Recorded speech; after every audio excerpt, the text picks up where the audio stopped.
Yeah, amazing.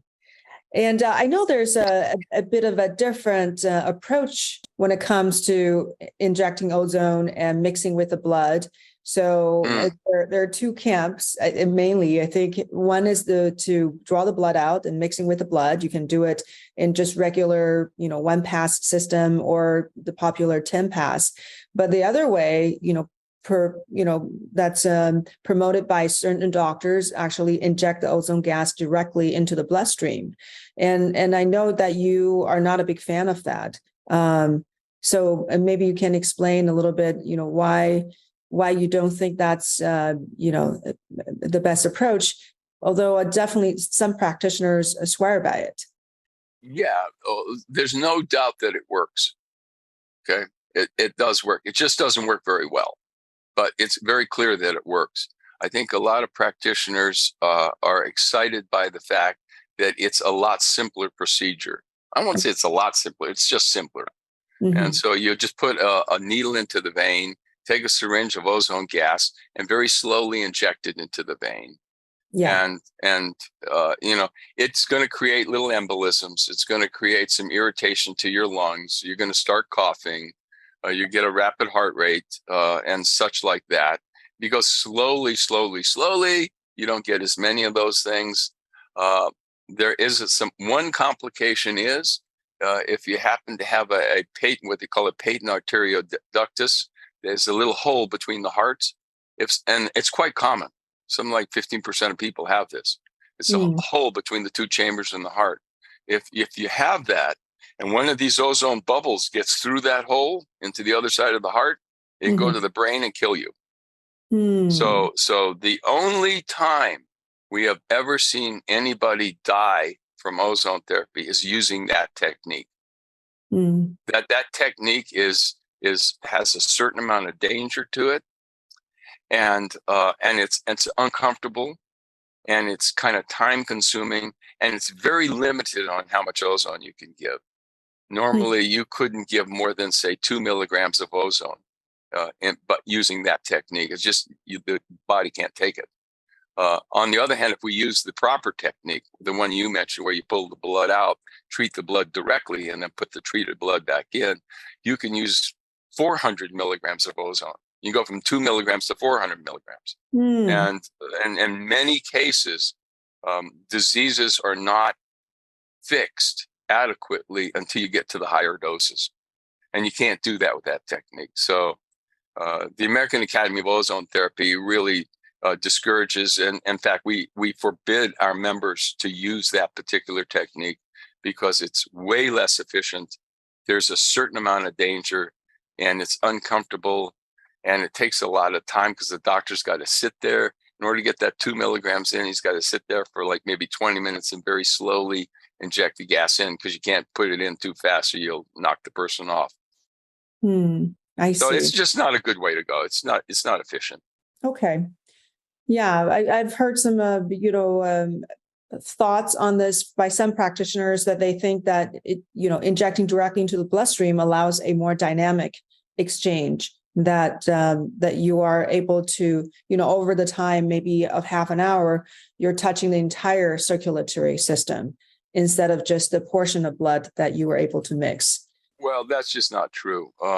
You're still when the ozone gas gets into the blood, it is going to instantaneously react. It doesn't circulate throughout the body. It instantaneously reacts with the blood, just like it does in the bag. And so that's just not true. The bag, you're putting the blood in, it's going everywhere. If you shoot it in the gas, it treats the blood, that blood goes everywhere. So it goes everywhere no matter which technique you're using. The point is, though, if you do it correctly by treating the blood correctly, instead of getting this much ozone in the body and in the blood, you can get that much ozone in the blood. And volume, and the dose does make a difference.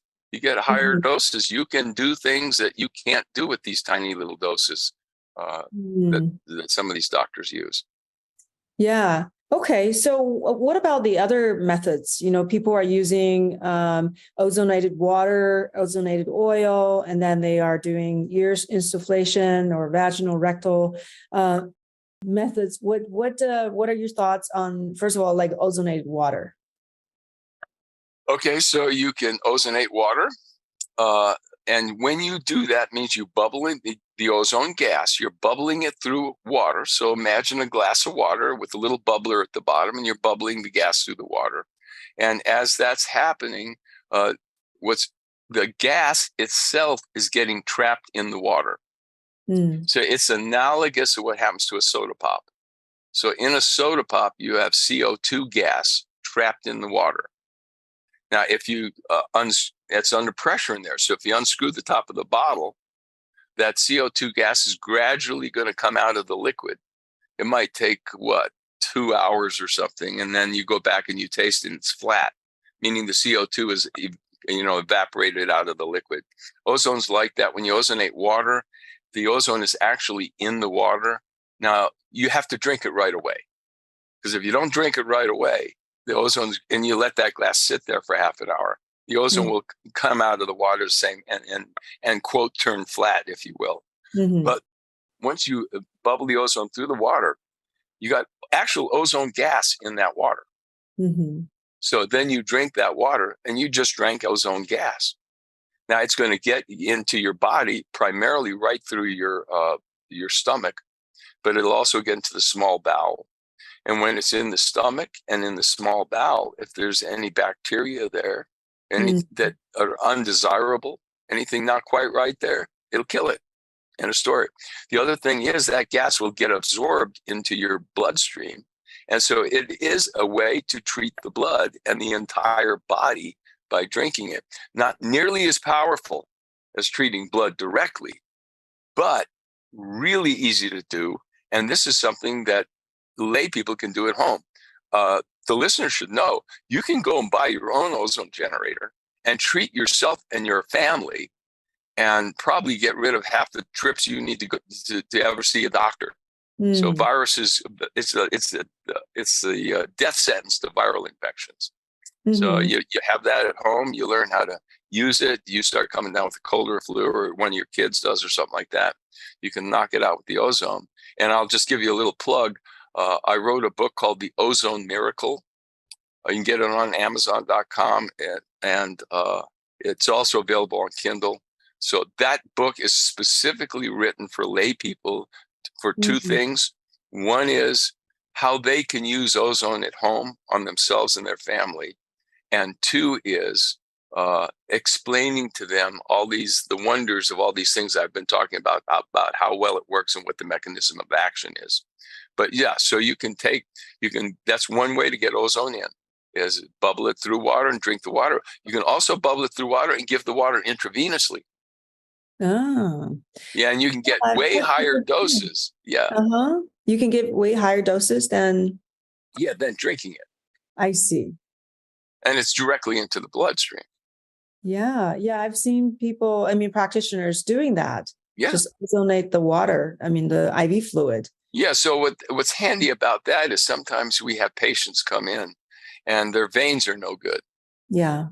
And you want to give them a blood treatment, but you can't really. But if you put in a port or a PICC line or one of these other ways to access the vein, you can very easily do ozonated water through those ports.